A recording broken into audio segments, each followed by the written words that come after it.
हाय मेरे मित्रों दोस्तों जो भी हो तो आज के इस वर्ड में हम लोग पढ़ने जा रहे हैं क्लास 8 जो आपका पैरा सब्जेक्ट फिजिक्स है उसका चैप्टर 10 फोर्स एंड मोशन। और जो चैप्टर फोर्स एंड मोशन है इसको हम एक तरीके से क्लास 8 का फिजिक्स का हम शुरुआत भी कह सकते हैं।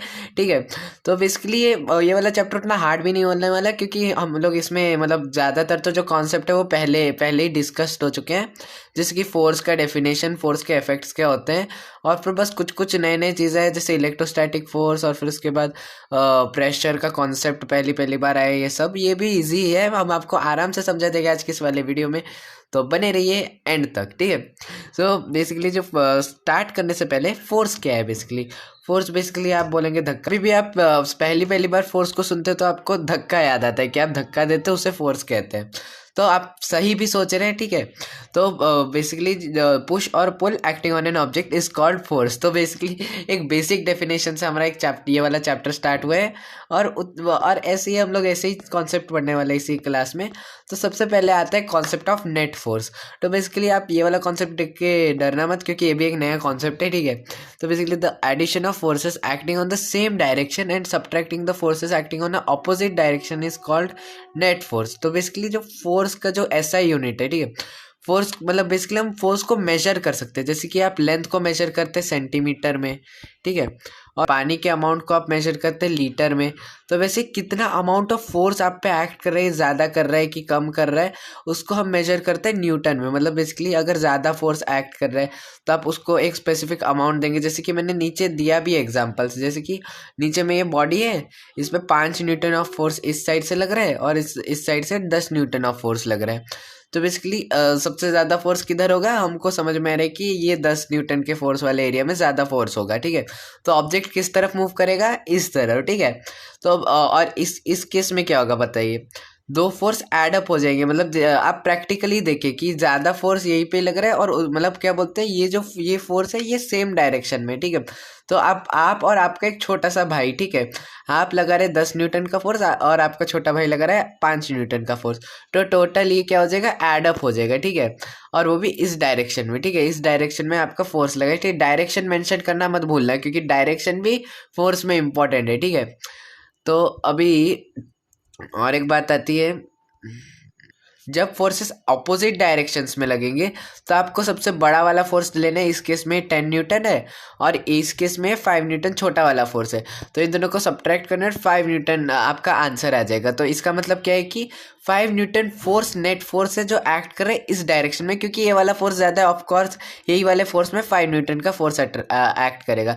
तो ऑपोजिट डायरेक्शन क्या बोलते हैं, subtracting the force in opposite direction and adding the force in the same direction। ये है सिंपल फंडा है। ठीक है, और नीचे में भी मैंने यही सेम ही चीज़ लिखा है। ठीक है, तो अब आया टाइप्स ऑफ फोर्सेस, और ये टाइप्स ऑफ फोर्सेस आपको बहुत अच्छे से पता है, बस ये इलेक्ट्रोस्टैटिक फोर्स नया चीज़ है, ये टेंसाइल फोर्स इग्नोर कर देना है। ठीक है, ये मैंने गलती से ऐड कर दिया होगा। ठीक है, मतलब बेसिकली टेंसाइल फोर्स अगर मैं आपको अभी है, खुद ही मैंने लिखा है। ठीक है, tensile force is the force acts when rubber ropes and fibres with high elasticity is pulled. ठीक है, तो बेसिकली इलास्टिक फोर्स भी कह सकते हैं, जैसे कि आपका जो रबर है उसको अगर आप पुल करेंगे तो उसमें इलास्टिक फोर्स होगा। ठीक है, तो इसको भी हम टेंसाइल फोर्स में डाल सकते हैं। ठीक है, तो अभी अगर आपको ये टेंसाइल फोर्स वाला कॉन्सेप्ट समझ में नहीं है तो ज़्यादा घबराने की ज़रूरत नहीं, क्योंकि आपके सिलेबस में ही नहीं है। हम लोग अभी पढ़ने वाले मस्कुलर फोर्स, फ्रिक्शनल फोर्स, और फिर उसके बाद इलेक्ट्रोस्टैटिक फोर्स और ग्रेविटेशनल फोर्स और मैग्नेटिक फोर्स। ये एक चीज़ भूल गया। ठीक है, मैग्नेटिक फोर्स पर बाद में मैंने लिखा है। ठीक है, मैग्नेटिक फोर्स। ठीक है, तो इफेक्ट्स ऑफ फोर्सेस, ये भी एक इंपॉर्टेंट क्वेश्चन पूछ लिया जाता है एग्जाम में, जो कि हम याद नहीं करते। जो मतलब जब फोर्स के इफेक्ट्स क्या होते हैं, जब आप फोर्स किसी ऑब्जेक्ट में मतलब क्या अप्लाई करते हैं तो फिर क्या क्या क्या इफेक्ट्स डाल सकते हैं आप फोर्स के कारण। तो change in the direction of object, make object from rest to move, change the speed of the object, मतलब एक ऑब्जेक्ट पहले से मोशन में तो उसको और ज़्यादा मोशन में कर देने का। ठीक है, और change in shape of the object, मतलब ऑब्जेक्ट का शेप चेंज कर लेना, जैसे कि मैंने ये इमेज में दिया है, जैसे आप क्ले का शेप चेंज करते हैं या रोटी का चपाती का बनाते समय चेंज करते हैं। ठीक है, तो अभी है कॉन्टैक्ट फोर्स जो कि है मस्कुलर और फ्रिक्शनल फोर्स। ठीक है, सो बेसिकली मस्कुलर फोर्स जो है वो the force generated by the muscles is called muscular force. मतलब जैसे कि आप अपने हाथों से किसी डोर को पुल कर रहे हैं या फिर किसी डोर को पुश कर रहे हैं ऐसे, या फिर जैसे कि मैंने आप यहाँ पे दिखा है साइकिलिंग, राइटिंग, मतलब जो भी आप डेली काम करते हैं वो मस्कुलर फोर्स द्वारा ही होता है, ठीक है। तो अभी है फ्रिक और ये कांटेक्ट फोर्स है, ठीक है। कांटेक्ट फोर्स का मतलब क्या है बताना भूलिए, ठीक है। कांटेक्ट फोर्स ये तो सॉरी, ये थोड़ा गलती होगी इस बार भी, ठीक है। तो बेसिकली यहाँ पे अनबैलेंस्ड और बैलेंस्ड फोर्स नहीं, इसलिए शायद तक मैं नहीं पढ़ा, मैंने इसको इग्नोर कर दिया। देखिए ये कांटेक्ट फोर्स है, ठीक है। फोर्स के बेसिकली दो वेराइटीज होते हैं, कांटेक्ट फोर्स और एक है नॉन कांटेक्ट फोर्स, ठीक है। नॉन कांटेक्ट में शॉर्ट पे लिख देता हूँ, ठीक है। तो कांटेक्ट और नॉन कांटेक्ट, तो बेसिकली ये दोनों शब्दों को सुन के आपके दिमाग में क्या आता है? कांटेक्ट का मतलब किसी दो सरफेसेस के बीच में कांटेक्ट है, किसी भी जो दो चीज़ों के बीच में कांटेक्ट। और नॉन कांटेक्ट का मतलब तो बिना किसी कांटेक्ट के, ठीक है। जैसे कि आप फ़ोन से किसी एक आदमी को कनेक्ट करते हैं, ठीक है, तो उसको हम कांटेक्ट बोलते हैं, ठीक है। तो वैसे ही, ठीक है। तो मस्कुलर फोर्स, फ्रिक्शनल फोर्स, ये सब क्या है? कांटेक्ट फोर्स है। मतलब जब दो सरफेसेस एक दूसरे के कांटेक्ट में होते हैं तब जाके फोर्स एक्ट करते हैं, ठीक है। पर जब ग्रेविटेशनल और इलेक्ट्रोस्टैटिक फोर्स की बात आती है तो जब मतलब ये बेसिकली, और मैग्नेटिक फोर्स की भी बात आती है, ठीक है। तो जब ये इन तीनों फोर्सेस की बात आती है तो क्या होता है कि मैग्नेट क्या है, आप दूर से ही अट्रैक्ट हो जाते हैं, छूने की जरूरत ही नहीं पड़ती, फोर्स एक्ट करने की जरूरत ही नहीं होती, तो दूर से ही खुद को अट्रैक्ट कर देते हैं, चिपक जाते हैं। और फिर ग्रेविटेशनल फोर्स में भी क्या है, अर्थ थोड़ी हमें पकड़ रहा है, जब हम ऊपर जाते हैं तो अर्थ थोड़ी हमें किसी चीज़ से पुल कर रहा होता है, रस्सी वस्सी से, तो हम अपने आप ही नीचे आ जाते हैं ना, तो इसलिए। तो मस्कुलर एंड फ्रिक्शनल फोर्स, तो मस्कुलर फोर्स तो मैंने आपको बता दिया। फ्रिक्शनल फोर्स की बारी है, the force which act parallel and always opposite to the motion, ठीक है। पैरेलल का मतलब तो आपको पता ही होगा, मतलब दो ऐसे लाइंस जो कि कभी फ्यूचर में भी खुद को टच नहीं करने वाले, और मतलब एक दूसरे से ऐसे पैरेलल है कि इनके बीच में एक लाइन ड्रॉ कर देने से 90 डिग्री का राइट एंगल, मतलब राइट एंगल फॉर्म कर देंगे, ठीक है। तो इसको हम पैरेलल लाइंस बोलते हैं। तो बेसिकली जब हम किसी ऑब्जेक्ट को पुश करते हैं तो एक ऑपोजिट फोर्स, मतलब क्या बोलते हैं, आपको लगता नहीं है कि कोई आपके ऑपोजिट में फोर्स डाल रहा है? मतलब जैसे कि आप भारी भरकम बैग को पुश कर रहे हैं, तो आप कभी सोचे नहीं कि मैं तो इसको पुश कर रहा हूँ तो ये आगे क्यों नहीं जा रहा, मैंने तो पुश किया इसे, आगे क्यों नहीं जाना चाहिए इसे, ऐसा मतलब ऐसा आपने कभी पूछा होगा। तो बेसिकली इसका कारण है फ्रिक्शन, ठीक है। तो बेसिकली क्या होता है कि हमारा जो सरफेस है, ठीक है, ऐसे तो प्लेन दिखता है, पर एक्चुअल में जो प्लेन सरफेस भी है ना, वो उबड़ खाबड़ है माइक्रोस्कोपिक लेवल, मतलब माइक्रोस्कोपिक के थोड़ा अबव लेवल में, ठीक है। तो वो कुछ ऐसे दिखते हैं, ठीक है, सरफेसेस। तो सरफेसेस ऐसे दिखने के कारण क्या होता है कि मतलब ऐसे हैं सरफेस, इसलिए जब हम किसी ऑब्जेक्ट को पुश करते हैं तो थोड़ा बहुत ये रेजिस्टेंस क्रिएट कर देता है ये सरफेस अगेंस्ट द मोशन, ठीक है। तो इस फोर्स को जो ऑपोजिट टू द क्या always parallel from the surface in contact and opposite the motion, इसको हम फ्रिक्शनल फोर्स बोलते हैं, ठीक है। Example, a ball stops at a point, जब आप थ्रो करते हैं, ठीक है, तो लेट इट भी, अगर आप फ्रिक्शन नहीं हुआ और अगर आपने एक बॉल को थ्रो किया तो वो आगे बढ़ते जाएगा, बढ़ते जाएगा, बढ़ते जाएगा। और एक चीज़ मैं आपको बताता हूँ, ये एक्चुअल सीन है, जो कि ये बताता है कि फ्रिक्शनल फोर्स अगर नहीं होता तो ये ऑब्जेक्ट कंटिन्यूअसली मूव करता है, और ये मूव कर भी रहा है, आज भी मूव कर रहा है, ठीक है। तो बेसिकली जो नासा वालों ने एक वॉयजर 1 और 2 नाम का एक स्पेसक्राफ्ट भेजा था, ठीक है, स्पेस में, ठीक है, और कहीं स्पेस में, ठीक है, कि वो मतलब आगे जाते जाए, जाते जाए, जाते जाए, जाने दो जहाँ जाना है, ठीक है। तो ऐसे इस मोटिव में उन्होंने अर्थ से बाहर वॉयजर 1 को भेजा था, ठीक है। तो और ये स्पेसक्राफ्ट आज पूरे सोलर सिस्टम, मतलब प्लूटो और जो ऑल द, मतलब प्लूटो के आगे भी जो प्लैनेट्स है, प्लूटो आपको पता होगा जो हमारे सोलर सिस्टम का सबसे लास्ट प्लैनेट है उसे प्लूटो बोलते हैं। मतलब प्लैनेट नहीं, वो एक ड्वार्फ प्लैनेट है। नेपच्यून एक तरीके से लास्ट प्लैनेट है, उसके आगे प्लूटो नाम का प्लैनेट है। अगर आपने ये सारे प्लैनेट्स के नाम पहली बार सुने तो हमारा सोलर सिस्टम वाला वीडियो देख लीजिए, जो कि अभी फिलहाल तो रिमूव्ड है हमारे सिलेबस में, पर अभी भी हमारे चैनल में अपलोडेड है। तो अगर आपको सोलर सिस्टम के बारे में जानकारी लेनी है तो आप जा सकते हैं हमारे वीडियो में, ऐसे ही टाइम पास पढ़ाई, ठीक है। आप बोलेंगे पढ़ाई कब से टाइम पास के लिए होने लग गया। तो भी इतना आगे जा चुके हैं कि भाई मतलब वो सोलर सिस्टम के ही बाहर चले गए, आप समझ लो। और वो आज भी आगे जाते जा रहे तक in the speed of 61,500 kilometre per hour. आप बोलेंगे भाई ये तो हमारे गाड़ी का तो स्पीड 550 किलोमीटर पर आवर होने से ही चालान कर, मतलब क्या बोलते हैं 100 किलोमीटर पर आवर होने से ही चालान कट जाता है। और ये वॉयेजर 1 भाई 61,000, भाई इतना ज़्यादा कैसे हो सकता है कोई स्पेसक्राफ्ट। और वो आज भी चल रहा है, ठीक है, आज उसका स्पीड कम नहीं हुआ, उसका स्पीड उतने का उतना ही है, ठीक है। तो इससे हम ये इन्फर कर सकते हैं कि अगर फ्रिक्शनल फोर्स नहीं हुआ तो भाई हम लोग नॉन स्टॉप चलते ही रहेंगे जब तक कि कोई रोकेगा नहीं, ठीक है। तो नॉन कांटेक्ट फोर्स, ठीक है। ये सब कांटेक्ट, सरफेस इन कांटेक्ट, मतलब जब हम दो सरफेसेस कांटेक्ट में होते हैं तभी जाके फोर्स अप्लाई होता है। पर नॉन कांटेक्ट फोर्स के केस में क्या है कि हमें एक स्पेसिफिक डिस्टेंस रिक्वायर्ड है, सरफेसेस को कांटेक्ट में लाने की जरूरत ही नहीं है, ठीक है। तो magnetic force, electrostatic force. Magnetic force क्या होता है? The force acting between the magnet is called magnetic force. तो क्या आपने बहुत बार खेला भी होगा मैग्नेट से, जैसे कि मैं खुद एक दिन खेल रहा था ऐसी जमीन में, मतलब देख रहा था कि कोई मेटल सोना वोना मैग्नेट से चिपक जाए मैग्नेटिक डिटेक्टर, मैग्नेट का मैग्नेटिक डिटेक्टर बना दिया था मैंने। और ये सारी चीज़ें फिर भी चिपके मेरे, मतलब मैग्नेट से। ये जो छोटे छोटे आयरन के चीज़ें हैं, मतलब आयरन के पता नहीं कौन सी चीज़ें हैं, पर मेरे मैग्नेट से चिपके, जो कि मिट्टी में ही प्रेजेंट थे नेचुरली, ठीक है। It is a non contact force, like force attract and unlike poles repel. ये तो सबको पता है। Magnetic force exerted by the magnet and on magnetic substance, ठीक है। मैग्नेटिक सब्सटेंस और मैग्नेट्स और मैग्नेटिक सब्सटेंस दोनों पे ये फोर्स अप्लाई होता है, ठीक है। तो ये मत लिख देना ओनली बिटवीन, मतलब मैग्नेट्स ही बस लिख देना, acting between the magnet like poles attract, ठीक है। ये भी स्पेसिफाई करना जरूरी है कि मैग्नेटिक फोर्स जो है वो मैग्नेट और मैग्नेटिक सब्सटेंसेस पे भी एक्ट करता है, ठीक है। इलेक्ट्रोस्टैटिक फोर्स, ठीक है। इलेक्ट्रोस्टैटिक फोर्स मतलब the force that acts between the charge atoms, ठीक है। चार्ज एटम्स का मतलब क्या है? बेसिकली चार्जेस क्या होते हैं, ठीक है। तो तो अगर आपको ये वाला चीज़ डिटेल में समझना है तो मैं आपको बताऊंगा कि देखिए बेसिकली हर एक चीज़ एटम से बनी है, आपको पता है। मतलब हर एक चीज़ एक मतलब स्मॉलेस्ट पार्टिकल से बनी हुई है। ये चीज़ आपके एग्जाम में नहीं आएगा, बस मैं आपको एक्स्ट्रा नॉलेज के लिए दे रहा हूँ, ठीक है। तो बेसिकली जो नहीं तो आप स्किप भी कर सकते हैं वाला पार्ट, ठीक है।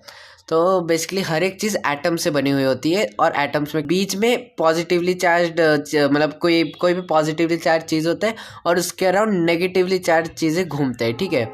तो बेसिकली अगर हम किसी दो चीज़ों को घिसेंगे, ठीक है, दो चीज़ों को घिसेंगे तो उसमें कोई एक्स्ट्रा इलेक्ट्रॉन ऐड हो जाएगा या फिर कोई एक्स्ट्रा इलेक्ट्रॉन रिमूव हो जाएगा, ठीक है। तो जिससे कि इसमें क्या बोलते हैं, चार्ज फॉर्मेशन हो जाएगा। मतलब जितना इलेक्ट्रॉन्स नॉर्मली रहते थे, जैसे नॉर्मली इसमें 2 इलेक्ट्रॉन्स रहते थे, पर मैंने इसमें एक इलेक्ट्रॉन रिमूव कर दिया, तो क्या हुआ कि ये पॉजिटिवली चार्ज बन गई, ये मतलब ये जो चीज़ है, क्योंकि इसमें इलेक्ट्रॉन्स कम हो गए, ठीक है। और जब मैं और अगर हम इसे घिसे और इसमें इलेक्ट्रॉन्स ज़्यादा हो गए घिसने के कारण, ठीक है, इलेक्ट्रॉन्स बेसिकली ट्रांसफर हो जाते हैं। जैसे कि यहाँ पे बालों को घिसा, मतलब लेट इट बी कि मैं स्केल को अपने बाल में घिस रहा हूँ, ठीक है। एक स्केल है, उसको मैं अपने बाल में घिस रहा हूँ, जो कि मैंने शायद सम नेचुरल फिनोमेना वाले वीडियो में कवर किया, ठीक है। अगर आपको मतलब बस एटम के बारे में जानना है तो आप स्पेसिफिकली उस वीडियो को देख सकते हैं कि एटम के बारे में मैंने उसमें अच्छे से डिटेल में एक्सप्लेन किया है। और यहाँ पे मैं शॉर्ट में एक्सप्लेन कर रहा हूँ, ठीक है। तो उस एक्सपेरिमेंट में, इस एक्सपेरिमेंट का वीडियो भी उस वो वाले क्या बोलते हैं वो वाले वीडियो में, ठीक है। मैंने स्केल को क्या किया था, बाल में घसा था, ठीक है। बाल में घसने के बाद क्या किया था, मैंने इनको छोटे छोटे पेपर के पास लेके गया, तो बहुत छोटा, जितना छोटा मैं कर सकता हूँ उन पेपर को, उतने छोटे पेपर के पास मैं लाया था। और मैं देखा कि वो जो पेपर के अट्रैक्ट कर रहे हैं स्केल से, ठीक है। और अट्रैक्ट कर रहे साथ साथ वो थोड़ा अजीबोगरीब डांस भी दिखा रहे हैं हमें। ये चीज़ मैंने किया और वो वीडियो में है भी, भाई आपको मज़ा आएगा देखने में वो वाला वीडियो, सम नेचुरल फेनोमेना वाले चैप्टर में, ठीक है। सो बेसिकली इलेक्ट्रोस्टैटिक फोर्स मतलब चार्ज बॉडीज के बीच में होते हैं, ठीक है। अगर हमने दो ऑब्जेक्ट को नेगेटिवली चार्ज है, मतलब सिमिलर टू मैग्नेट, अगर दो ऑब्जेक्ट ऐसे नेगेटिवली चार्ज है जिसमें ज़्यादा इलेक्ट्रॉन प्रेजेंट है, ठीक है, जिनके एटम्स में ज़्यादा इलेक्ट्रॉन प्रेजेंट है, तो वो क्या करेंगे, लाइक चार्जेस रिपेल करते हैं। इस केस में भी जैसे लाइक पोल्स रिपेल करते हैं, वैसे ही लाइक चार्जेस भी रिपेल करते हैं, ठीक है। और वही सेम कंडीशन जब unlike charges attract each other, वैसे मतलब जैसे unlike poles attract each other, वैसे इलेक्ट्रोस्टैटिक फोर्स में unlike charges attract each other, unlike charge object attract each other, ठीक है। जैसे कि इस पिक्चर में भी आप देख पा रहे होंगे कि मतलब बेसिकली इसने क्या किया होगा, बलून को किसी ऑब्जेक्ट पे रब किया होगा, ठीक है। और वो ऑब्जेक्ट पे रब करने के बाद क्या होगा, उसमें चार्ज फॉर्मेशन टेक प्लेस किया होगा। और फिर जब वो इस बलून को हम खुद के बाल के पास लेके आई होगी तो उसके बाल चिपक रहे होंगे। और उसी का ही फोटो लेते हुए हम क्या कर रहे हैं कि आपको अच्छे से एक्सप्लेन कर रहे हैं ये जो टॉपिक है, ठीक है। और अभी आए हम ग्रेविटी में, जो कि है न्यूटन अंकल का फोर्स। और ये वाला अभी हम लोग इतने डिटेल में नहीं पढ़ेंगे, पर जब क्लास 9th आएगा तो भाई आप इसको इतने डिटेल में पढ़ने वाले इस फोर्स को कि और फोर्स बचा नहीं रहेगा, ये कुछ और ही हो जाएगा आपके जीवन में, ठीक है। तो basically gravity is a force exerted by earth by the earth which pulls all the objects on it, ठीक है। तो बेसिकली जो ऑब्जेक्ट मतलब सारे के सारे अर्थ जो है, आप जब कूदते तो आप वापस नीचे आ जाते, तो आप वापस नीचे क्यों आते हैं, क्योंकि कोई चीज़ आपको पुल कर रही है, ठीक है। क्योंकि फोर्स कब एग्जर्ट होता है, जब पुश और पुल एक्ट हो रहा है, और वो फोर्स क्या करते हैं, change in the direction of motion, change in the speed. तो आप जब कूदते तो आप धीरे धीरे स्लो हो जाते हैं। क्यों? क्योंकि आपको फोर्स अट्रैक्ट कर रहा है अर्थ, ठीक है। आपको अर्थ अट्रैक्ट कर रहा है और फोर्स एग्जर्ट कर रहा है आपके ऊपर, ठीक है।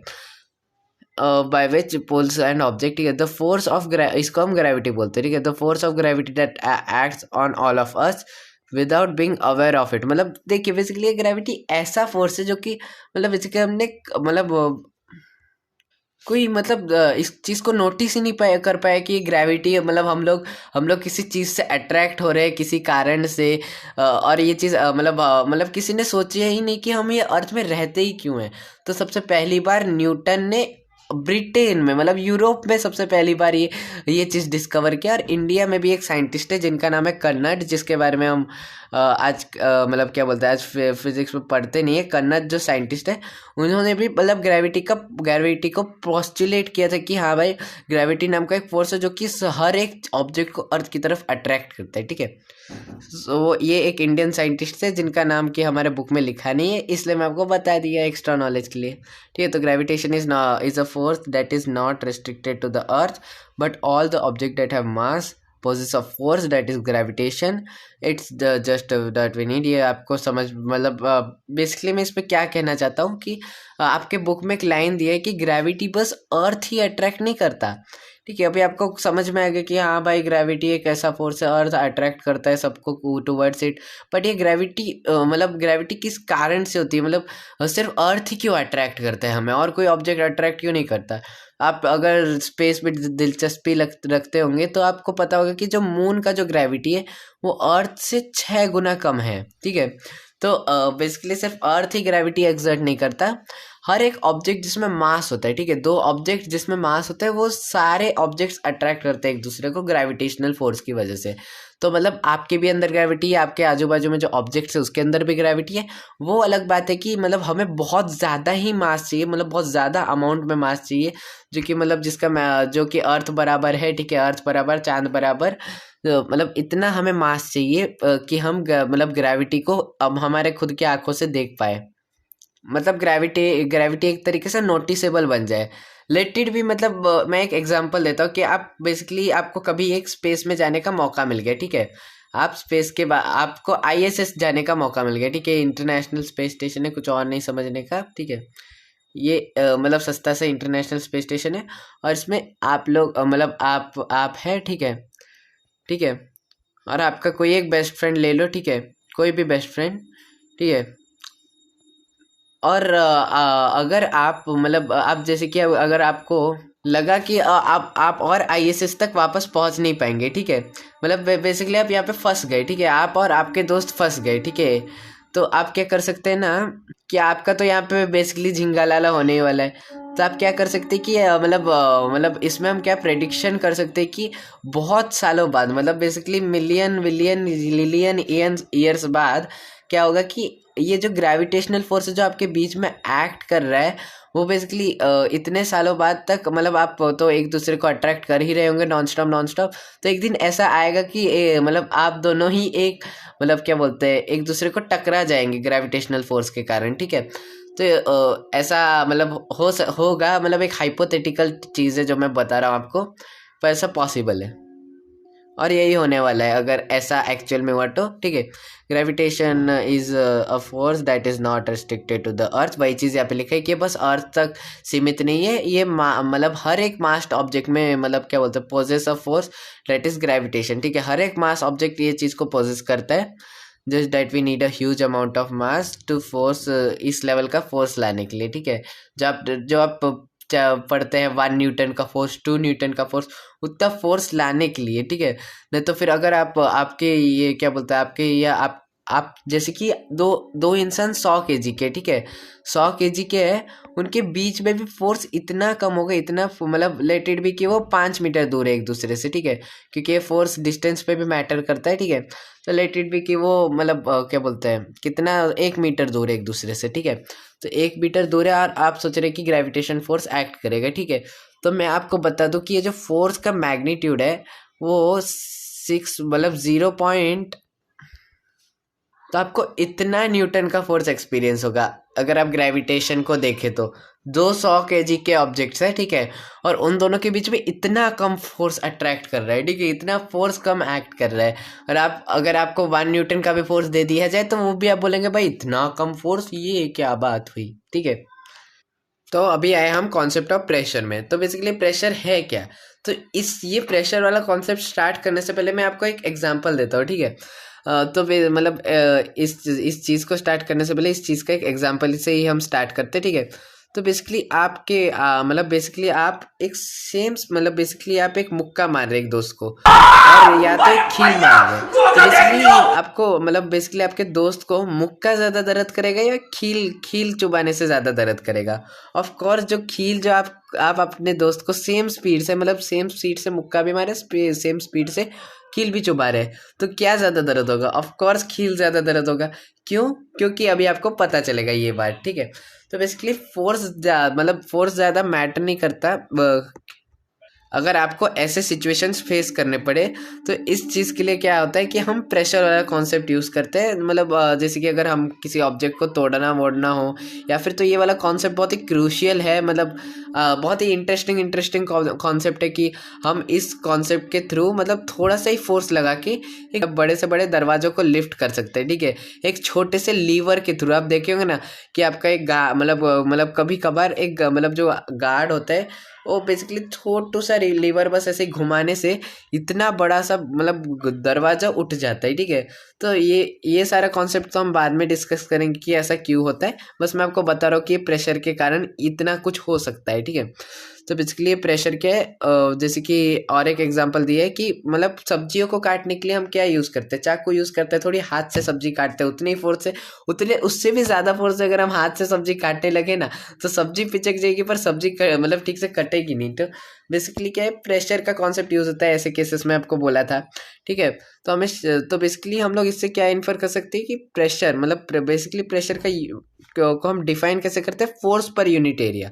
तो फोर्स पर यूनिट एरिया मतलब तो आपको फोर्स तो पता चल गया कि न्यूटन है, और एरिया का मतलब क्या है कि जैसे स्क्वायर का एरिया है मतलब क्या बोलते हैं ए स्क्वायर, और फिर उसके बाद क्या रेक्टेंगल का एरिया है लेंथ इंटू ब्रेथ, तो वैसे ही मतलब जितना एरिया पे वो फोर्स एक्ट कर रहे हैं, मतलब बेसिकली आप एक एरिया पे इतना फोर्स एक्ट कर रहे हो तो फिर मतलब पर्टिकुलर अमाउंट ऑफ एरिया एक ऑब्जेक्ट पे इतना फोर्स एक्ट कर रहा है, तो बेसिकली उसका प्रेशर कितना होगा वो फोर्स पर यूनिट एरिया ही बताएगा हमें, ठीक है। और एक क्वेश्चन मैं पूछना चाहता हूँ कि बेसिकली मतलब आपको मतलब क्या इजी लगेगा, मतलब क्या अगर आप क्या एक खील रखा है फ्लोर पे और आप उसके ऊपर पैर डालना इजी होगा, या फिर अगर आपको किसी कांटों के बेड में मतलब इमेजिन कीजिए कि एक बेड है जो कि पूरा कांटों से भरा हुआ है, ठीक है, मतलब उसमें कांटे ही कांटे, वो भी सेम साइज के कांटे ऐसे ऐसे ऐसे एक बेड के ऊपर है, और अगर आपको उस बेड के ऊपर लेटा दिया गया तो वो ज़्यादा इजी है या फिर एक मतलब क्या बोलते हैं एक हील के ऊपर पैर रखना ज़्यादा इजी है। तो मैं कहूँगा कि आपको कांटे वाले बेड पे सोना चाहिए, क्योंकि हील तो भाई बहुत दर्द करने वाला है, पैर के अंदर बहुत गंदा चुभने वाला है। पर जो अगर आप कांटे वाले बेड पे सोएंगे तो उतना ज़्यादा आपको मतलब फील नहीं होगा, क्योंकि आपके ऊपर प्रेशर कम लग रहा है ना। तो बेसिकली क्या है, प्रेशर कम लग रहा है जिसके कारण कि आपको दर्द कम होगा मतलब कांटों के चुभने का, ठीक है। और बेसिकली जितने ज़्यादा कांटे होंगे उतना कम दर्द होगा आपको कांटों के कारण बेसिकली। लेट इट बी कि मतलब एक बेड पे बहुत सारे मतलब 10,000 कांटे तो आपको और कम दर्द होगा, अगर 1,000 कांटे तो ज़्यादा दर्द होगा, और 5 कांटे तो आपके अंदर पक्का जाने ही वाला है ठीक है। तो इसलिए मतलब प्रेशर का यही कॉन्सेप्ट है, ज़्यादा कांटे उतना कम होगा दर्द। तो इससे हम ये क्या चीज़ इन्फर कर सकते हैं बेसिकली, तो आपके ऊपर इसका मतलब कम प्रेशर लग रहा है, मतलब कम दर्द हो रहा है आपको। मतलब बेसिकली आप एक तरीके से प्रेशर को दर्द से रिलेट कीजिए कि जितना ज़्यादा प्रेशर उतना ज़्यादा दर्द होगा आपको, ठीक है। तो और वो चीज़ उतने जल्दी टूटेगा जितना ज़्यादा प्रेशर लगेगा। आप ले तो हाँ, हम कांटे में थे, ठीक है।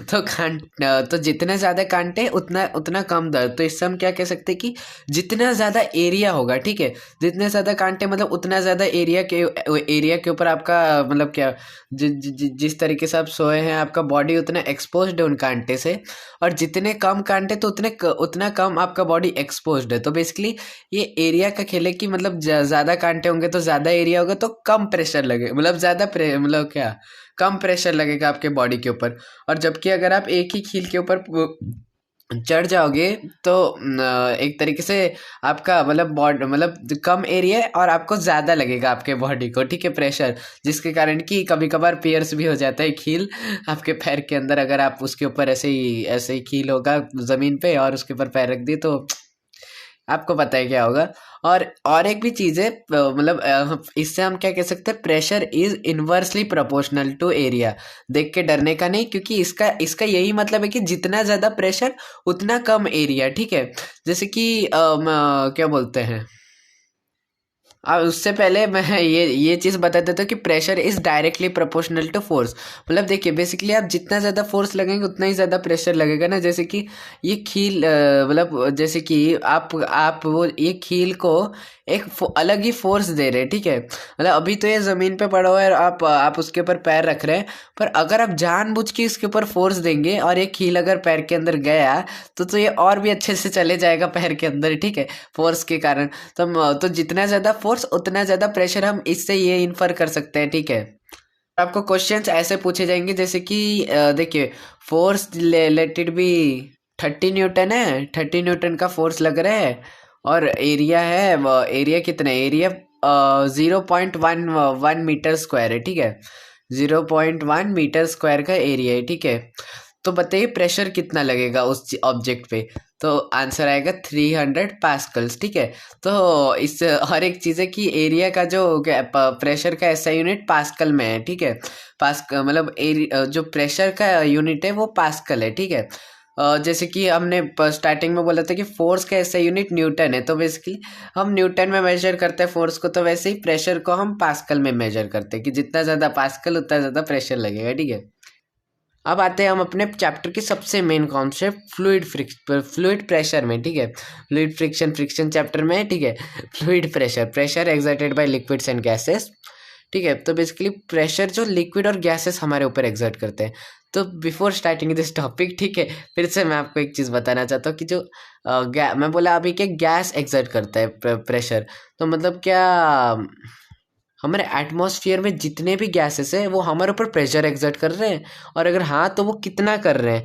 तो अभी तक कि आप इस इमेज को देख रहे होंगे और आप सोच रहे होंगे कि भाई ये इमेज क्यों डाला है भाई, और अभी आपको समझ में आएगा कि भाई एक्चुअल में जो इमेज मैंने इसलिए डाला है क्योंकि भाई ये जो आपका जो एटमॉस्फेयर है उस पर इतना प्रेशर है कि एक कार बराबर जो कार अगर आपके ऊपर रख दिया उतना प्रेशर बराबर ये वेट है, ठीक है। और बेसिकली प्रेशर हमें फील क्यों नहीं होता, ये प्रेशर हमें इसलिए फील नहीं होता क्योंकि हमारा हार्ट, ठीक है। अब बोलेंगे हार्ट प्रेशर क्या भाई, प्रेशर से क्या ये रिलेटेड है? तो बेसिकली क्या करता है, आपका हार्ट पंप करता है ब्लड, ठीक है, ब्लड पंप करता है, जिसके के कारण हमारा जो ऊपर में जो प्रेशर पड़ रहा है वो मतलब नीचे वाले प्रेशर बैलेंस कर देता है एक तरीके से। जो हार्ट का जो मतलब बेसिकली हार्ट बीट जो करता है, आप अगर आप हाथ लगेंगे अपने दिल में तो आपको नहीं लगेगा कि भाई इतना ये बीट कर रहा है, पर एक्चुअल में ये इतना ज़्यादा बीट कर रहा है कि भाई जो आपका जो ब्लड है वो 19,000 किलोमीटर्स मतलब आपके बॉडी के अंदर ही अंदर ट्रैवल कर जाता है। मतलब इतना ज़्यादा पावरफुल है हमारा हार्ट, ठीक है, कि 19,000 मतलब भाई अर्थ के रेडियस के दो तीन गुना मतलब 3 गुना बराबर हम लोग ऑलमोस्ट समझ सकते हैं, ठीक है। इतना ज़्यादा बार हमारा मतलब क्या बोलते हैं बॉडी के अंदर ब्लड घूम जाता है, ठीक है। मतलब इतना जोर से बीट करता है हमारा हार्ट कि बीट बॉक्सर खुद शर्मा जाएगा कि भाई हार्ट इतना खतरनाक बीट बॉक्सिंग करता है। मजाक कर रहा हूँ, ठीक है। तो लिक्विड प्रेशर और एटमॉस्फेरिक प्रेशर, तो लिक्विड भी एक प्रेशर एक्सर्ट करते हैं, जैसे कि आप इस इमेज में देख पा रहे होंगे, ठीक है। तो मैंने इस एक्सपेरिमेंट में क्या किया कि कंटेनर लिए और उसको पानी से फुल किया, फिर बाद में उस पानी मतलब क्या बोलते हैं उस कंटेनर में छेदे किए, ठीक है, 3 छेदे किए। और हम इसमें क्या नोटिस करें कि ये वाला जो है क्या बोलते हैं ये जो सबसे नीचे वाला जो छेद है वो उस छेद का लिक्विड बहुत ज़्यादा ही दूर फ्लो कर रहा है। और धीरे धीरे मतलब जैसे ही आप थोड़ा ऊपर गए तो वो थोड़ा धीरे धीरे फ्लो कर रहा है रिलेटिव टू मतलब नीचे वाले से, ठीक है। तो ऐसा क्यों हो रहा है? क्योंकि भाई जो फ्लूइड का वेट है उससे भी एक प्रेशर एक्सर्ट होता है नीचे, मतलब to the walls of the container, मतलब कंटेनर्स के वॉल्स पे एक प्रेशर एक्सर्ट होता है, ठीक है, जो कि एक तरीके से फोर्स है और एक एरिया मतलब वॉल्स ही उसके एरिया है उस लिक्विड के। तो वही प्रेशर एक्सर्ट हो रहा है जो कि हम लिक्विड प्रेशर से जानते हैं, ठीक है। The pressure exerted bye fluid liquid on the walls of container when an object is under the water, ठीक है। और अगर आप मरियाना ट्रेंच जाने की मतलब मरियाना ट्रेंच मतलब वो deepest point of the earth है, ठीक है, मतलब बहुत डीप है, ठीक है, मरियाना ट्रेंच। और फिर उसके अगर आप मरियाना ट्रेंच पे जाने की प्लानिंग कर रहे हैं तो भाई आपको बहुत कुछ चाहिए होगा मरियाना ट्रेंच पे जाने के लिए। एक स्ट्रॉन्ग सा सबमरीन चाहिए होगा। क्यों? क्योंकि जैसे ही आप धीरे धीरे नीचे जाने लगोगे समुंदर के, तो आप मतलब आपके ऊपर और प्रेशर एक्सर्ट होगा, फ्लूइड प्रेशर। इसलिए तो हम सबमरीन से नीचे जाते हैं पानी के, मतलब सबमरीन्स इसलिए तो बनते हैं कि मतलब वो स्पेशल मेटल से बनते हैं जो कि होल्ड कर पे मतलब सह पाए वो प्रेशर जो कि लिक्विड एक्सर्ट कर रहा है, जो कि ऊपर है इतना सारा भर भर के लिक्विड ओशियंस में, आपको तो पता ही होगा, ठीक है। और वो इसलिए सबमरीन्स को अफेक्ट नहीं कर पाता, ठीक है। Pressure exerted by air around us is called atmospheric pressure. और when we are inside the aeroplanes we all of us fear ear pain because less air pressure means less altitude. मतलब basically हमारा earth क्या करता है, हर चीज़ को खुद की तरफ अट्रैक्ट करता है, ठीक है। तो वैसे ही जो एयर है वो भी हमारा अर्थ अट्रैक्ट करता है। तो ज़्यादा एयर जो है वो नीचे प्रेजेंट होता है, ठीक है। और धीरे धीरे जैसे ही हम ऊपर जाएंगे तो हवा धीरे धीरे कम होता जाएगा, ठीक है। तो ये हवा कम होने के कारण क्या होता है कि हमारे मतलब क्या बोलते हैं हमें ईयर पेन होता है, ठीक है, जब हम एरोप्लेन से ऊपर जाते हैं, ठीक है, अगर आप गए होंगे तो, ठीक है।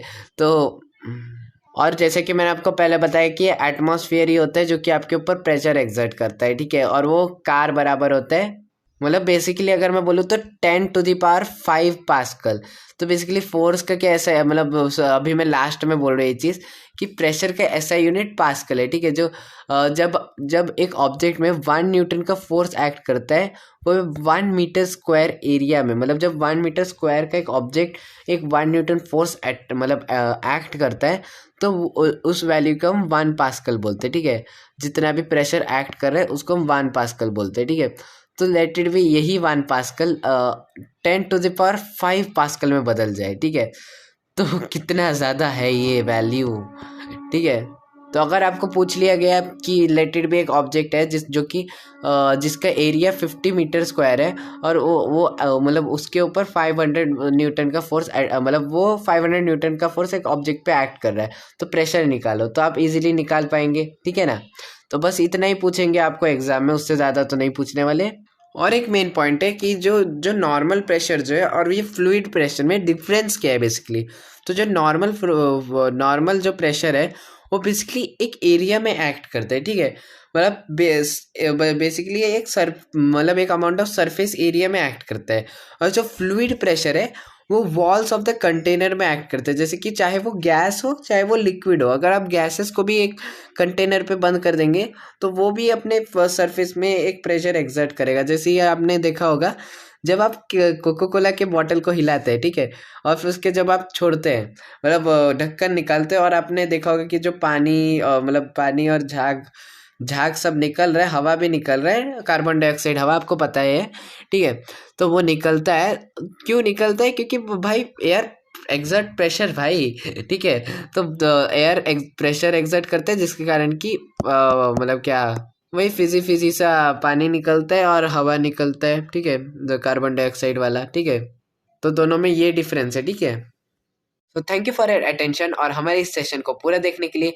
तो अगर हम आपको ये वाला सेशन मतलब ये वाला चैप्टर हम पूरा पूरा का पूरा एक्सप्लेन करने में सक्षम हुए, तो इस वीडियो को आप लाइक कर सकते हैं, हमें मोटिवेट कर सकते हैं ऐसे एजुकेशनल वीडियोस आपके सामने प्रेजेंट करने के लिए। और आप आपका सजेशन भी दे सकते हैं इस कमेंट सेक्शन में, डाउट भी पूछ सकते हैं कमेंट सेक्शन में, आप पूरा फ्री है कमेंट सेक्शन में। और सबसे मेन चीज़ तो आप डाउट पूछिए अगर आपको कहीं पे क्लियर नहीं हुआ, और अगर आपको लगा कि ये प्रेजेंटेशन में कुछ ऐसा था कि जो आपको दिखा नहीं, तो आप सजेस्ट भी कर सकते हैं कमेंट सेक्शन में कि हम इस मतलब क्या बोलते हैं इस प्रेजेंटेशन को या इस वीडियो को और कैसे आपको अच्छे तरीके से प्रेजेंट कर सके और अच्छे तरीके से समझा सके। तो मिलते हैं हम आपको अपने नेक्स्ट चैप्टर फ्रिक्शन में, तब तक के लिए गुड बाय।